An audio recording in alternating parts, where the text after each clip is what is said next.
सोचिए, हमारी आज की ये दुनिया, ये बड़ी बड़ी इमारतें, ये तेज रफ्तार गाड़ियां, ये इंटरनेट, ये सब आखिर शुरू कहाँ से हुआ? इसकी जड़ें एक ऐसे समय में है जब इंसानों के पास जिंदा रहने के लिए सिवाय पत्थरों के कुछ नहीं था। आज हम उसी बुनियाद को समझने की कोशिश करेंगे जिसे हम पाषाण युग कहते हैं।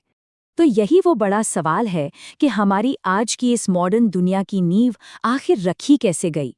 इसका जवाब ढूंढने के लिए हमें एक बहुत लंबा सफर तय करना होगा, लाखों साल पीछे समय की गहराइयों में। तो सबसे पहले ये समझते हैं कि ये पाषाण युग यानी स्टोन एज है क्या। देखिए, ये इंसानी इतिहास का वो सबसे पहला और सबसे सबसे लंबा दौर है जिसकी पहचान ही पत्थर के औजारों से होती है। ये कोई 100-200 साल की बात नहीं है। ये दौर लगभग 2.5 लाख साल पहले शुरू हुआ था और 3000 ईसा पूर्व के आसपास तक चला। कह सकते हैं कि हमारी कहानी की असली शुरुआत यहीं से हुई थी।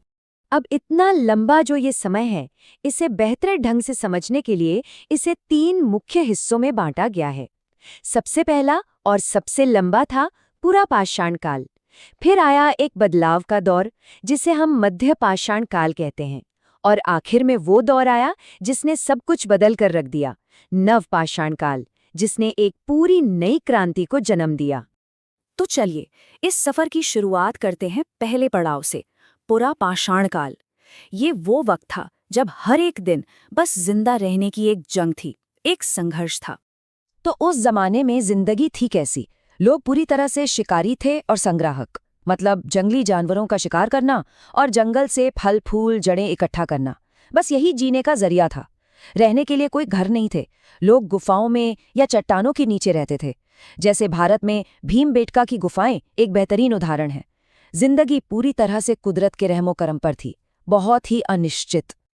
अब सोचिए, उस दौर में सबसे बड़ी चुनौतियां क्या थीं? बस 3 चीजें थीं: शिकार करना, उसे काटना और खाल वगैरह छीलना। लेकिन बिना किसी औजार के ये सब कैसे मुमकिन था? और यहीं पर इसका हल निकला, पत्थर से।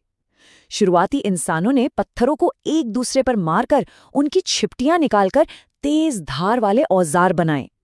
ये जो हाथ कुल्हाड़ी और चॉपर जैसे औजार थे, ये बड़े और बहुत खुरदरे हुआ करते थे, पर असल में यही इंसान की पहली टेक्नोलॉजिकल जीत थी। और फिर हुई एक ऐसी खोज जिसने पूरे खेल को ही पलट कर रख दिया। वो खोज थी आग। ये इंसानी इतिहास के सबसे बड़े टर्निंग पॉइंट्स में से एक था। आग पर काबू पाना कोई मामूली बात नहीं थी। इसने एक साथ 3 बड़ी मुश्किलों को हल कर दिया। पहला, खाना अब पकाकर खाया जा सकता था, जो पचाने में आसान था और जिससे ज्यादा पोषण मिलता था। दूसरा, कड़ाके की ठंड से बचने का एक जरिया मिल गया। और तीसरा, सबसे जरूरी, रात के अंधेरे में खतरनाक जानवरों से सुरक्षा मिली। पूरा पाषाण काल के लाखों सालों के बाद अब कहानी में एक नया मोड़ आता है। हम पहुंचते हैं मध्य पाषाण काल में। ये वो दौर था जब दुनिया खुद बदल रही थी और उसके साथ साथ इंसान भी बदल रहा था। इस नए दौर की शुरुआत हुई एक बहुत बड़े कुदरती बदलाव से। जो हिमयुग यानी आइस एज चल रहा था, वो अब खत्म होने लगा था। पूरी धरती का मौसम गर्म हो रहा था, और जाहिर है जब मौसम बदला तो जंगल, पेड़ पौधे और जानवरों की दुनिया भी बदल गई।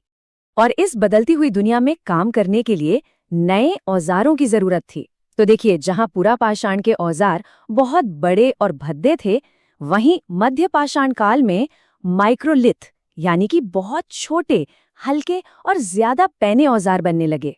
इस दौर में कई नई चीजें हुईं। तीर कमान जैसे नए हथियार बनाए गए जिनसे शिकार करना आसान हो गया। मछली पकड़ना एक आम बात हो गई और लोग अब नदियों और झीलों के किनारे छोटी छोटी बस्तियां बनाकर कुछ कुछ समय के लिए टिक कर रहने लगे। पर शायद सबसे बड़ी बात ये थी कि पहली बार मृतकों को दफनाने की प्रथा शुरू हुई। ये सिर्फ एक रस्म नहीं थी, बल्कि ये इस बात का संकेत था कि इंसान अब जीवन और शायद मृत्यु के बारे में भी सोचने लगा था। और अब हम आते हैं उस पड़ाव पर जिसने इंसानियत की कहानी को पूरी तरह से पलटकर रख दिया, पाषाण युग का आखिरी दौर, नव पाषाण काल। ये सिर्फ एक बदलाव नहीं था, बल्कि ये एक क्रांति की सुबह थी। इस दौर में इतिहास में पहली बार कुछ ऐसा हुआ जिसने सब कुछ बदल दिया। इंसान अब तक सिर्फ भोजन इकट्ठा कर रहा था, लेकिन अब वो भोजन पैदा करना सीख गया था। ये एक छोटा मोटा नहीं बल्कि एक जबरदस्त क्रांतिकारी बदलाव था। और इसी महान बदलाव को आज हम सब जानते हैं, कृषि क्रांति के नाम से।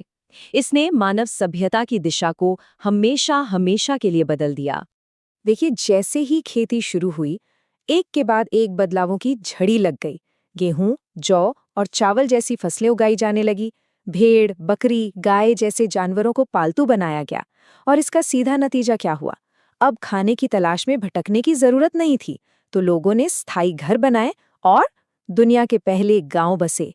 और हाँ, अनाज को रखने और पकाने के लिए मिट्टी के बर्तनों का इस्तेमाल भी यहीं से शुरू हुआ। इस नई क्रांति के साथ औजारों में भी जबरदस्त सुधार हुआ। अब पत्थरों को सिर्फ तोड़ा नहीं जाता था, बल्कि उन्हें घिसकर चिकना और ज्यादा असरदार बनाया जाता था। और खेती के काम के लिए दरांती जैसे खास औजार भी बनाए गए। तो इस पूरे लाखों साल के लंबे सफर के बाद सवाल ये उठता है कि पत्थर के इस युग ने हमें आखिर दिया क्या? इसकी विरासत आज भी हमारी जिंदगी में कितनी गहरी है? तो अगर हम इस पूरे सफर को एक नज़र में देखें तो तस्वीर साफ हो जाती है। पूरा पाषाण काल के शिकारी जो बड़े और खुरदरे औजारों का इस्तेमाल करते थे। फिर आए मध्य पाषाण काल के लोग जो मछली पकड़ते थे और जिनके औजार छोटे और तेज थे। और आखिर में नव पाषाण के किसान जिनके औजार पॉलिश्ड थे और जो स्थायी गांवों में रहते थे। ये एक साफ तरक्की का सफर है। और जानते हैं सबसे कमाल की बात क्या है? आज हमारी आधुनिक जिंदगी की हर बड़ी चीज, चाहे वो टेक्नोलॉजी हो, समाज बनाकर रहना हो, खेती बाड़ी हो या फिर कला हो, इन सबकी पहले ईंट इसी पाषाण युग में रखी गई थी। यही हमारी सभ्यता की असली बुनियाद है। पाषाण युग ने हमें मुश्किल हालात में जीना सिखाया, मिलकर काम करना सिखाया और एक बेहतर कल की नींव रखना सिखाया।